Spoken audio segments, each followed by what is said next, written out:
Hello everyone, it's me and Eldest back with another video, and today we're going to be talking about episode 1 of the newly released Knuckles, the series, the spin-off series that everyone was looking forward to since the announcement last year, which is supposed to take place after Sonic 2, but right before Sonic 3. Obviously, the series is meant to hold people over.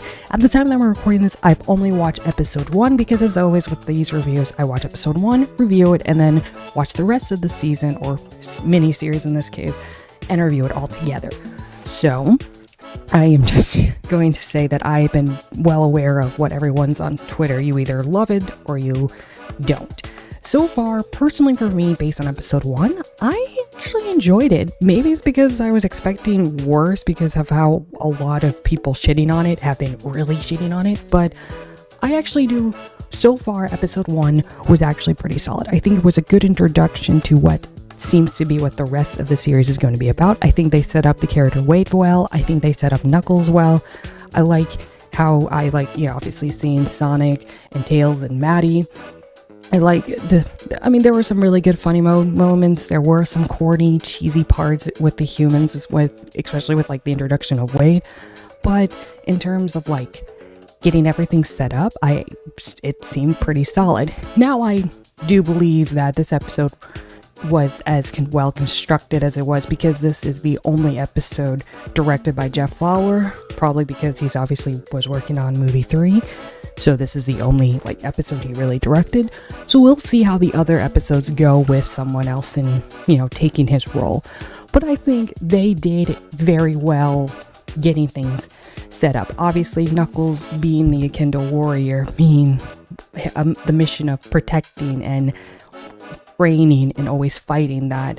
Wade, the one he's going to be training, I guess, weirdly enough, for a bowling alley championship. Like I said, this is definitely going to be a more weird, laid back kind of series, which, I expected that. I totally expected this was not meant to be something serious, but still weird that I said that in a sentence.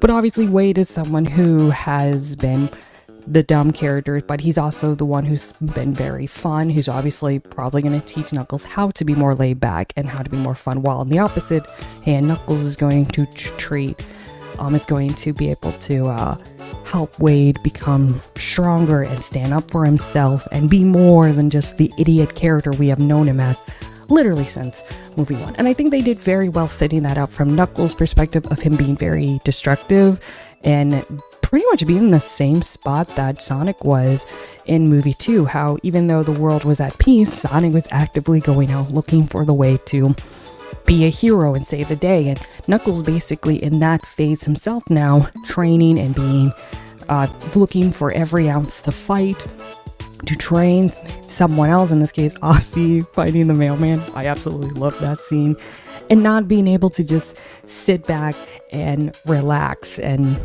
be able to just take in the moment, because Knuckles, even in the games, I feel like they did a good job compelling that, because Angel Island isn't really in this universe as of yet, and it's probably not on Earth, which makes sense in their universe because they're definitely going for Earth being more realistic.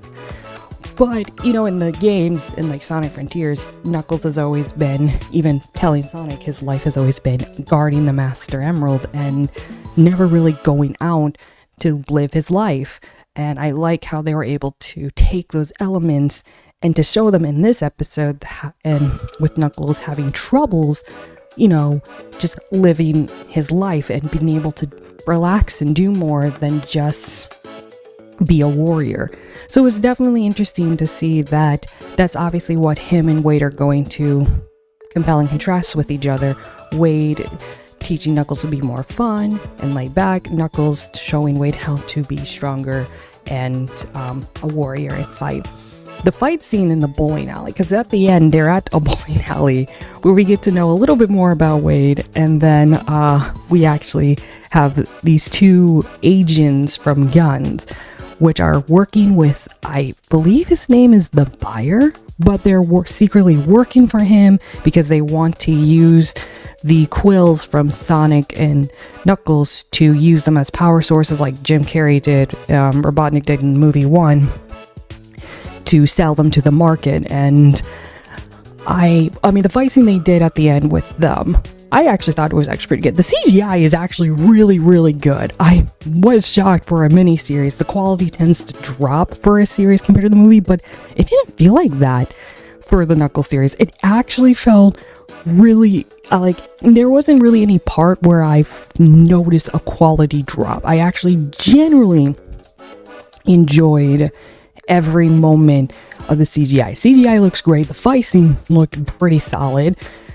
And so far, like the human characters are obviously not going to be as important because, you know, we watch these things for, you know, Knuckles and, you know, Sonic and stuff, but of course they always find some way to focus on the characters. But so far, they're not terrible. And obviously, based on just episode 1, I can tell this is not going to take itself seriously. Like, even in the moments where it's building up to trying to be serious, they quickly take it out with the tone and turn it into a joke. And once again, I personally don't have a problem with that because I pretty much expected that's what this show was going to be. So it's definitely, once again, this is probably going to be something more fun, ironically laid back, and something you're just supposed to take into the moment, maybe even feel like a fever dream or something.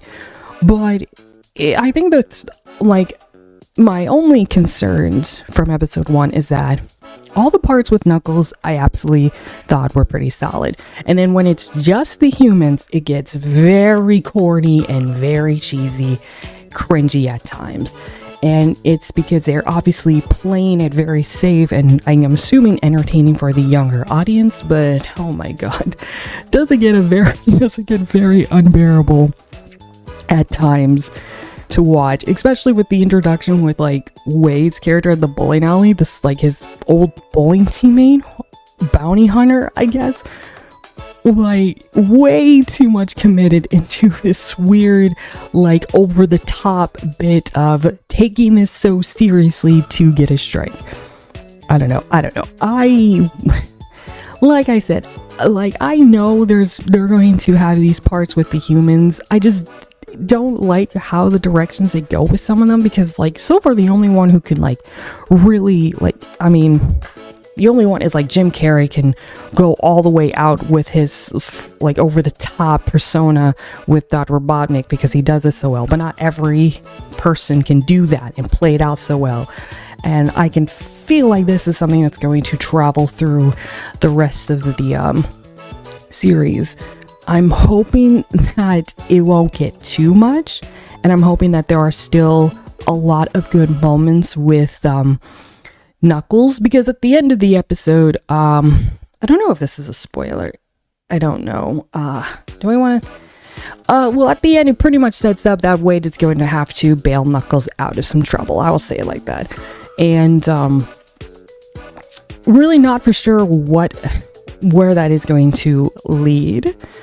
But I don't know, like, it is interesting to, like, it is interesting to me how they always fall back to giving the humans too much screen time, because obviously the Sonic fans and most people that watch these movies, they're not, and this content isn't for the humans, it's for obviously the Sonic characters. But we'll see how far they go with that. So far though, overall, pretty solid episode, pretty solid introduction. I think it worked really well. It didn't feel like the humans overpowered Knuckles' time on the screen too much, so I'm just going to hope that it carries on mostly like that for the rest of the series. But as of now, I'm pretty hopeful because I actually did find myself chuckling and enjoying episode 1 for the most part. Once again, I'm pretty sure that's because Jeff Fowler directed this episode, so hopefully whoever directed the rest of the series can continue that trend. So obviously I'm not going to give it a score right now, but right now, pretty solid. I think I'm going to hopefully enjoy this one. Really hoping for that. And I'm going to stay off of Twitter because, man, does Twitter like to bark in your ear so harshly. Because like I said, either you like it or you don't. So we'll see if I do. And with that being said, leave a like, subscribe if you haven't already. I post and stream as often as I can. It's been a while making one of these types of videos, so it's kind of nice. Also, if I sound a little different through this video, it's because I'm at my brother's place right now, so I'm using my backup mic, so hopefully it's not too terrible. But yeah, at the time I've only seen episode 1. I'm actually gonna, after this, editing this video, I'm gonna jump right into watching the rest of the series, and we'll see how it goes. We'll see. This show is definitely an interesting one with the reception. This is definitely like I said, it definitely seems to be divided on Twitter, at least. So definitely gonna stay off of that until I finish it up, and then we'll see how it goes. And as always, till next time, bye-bye.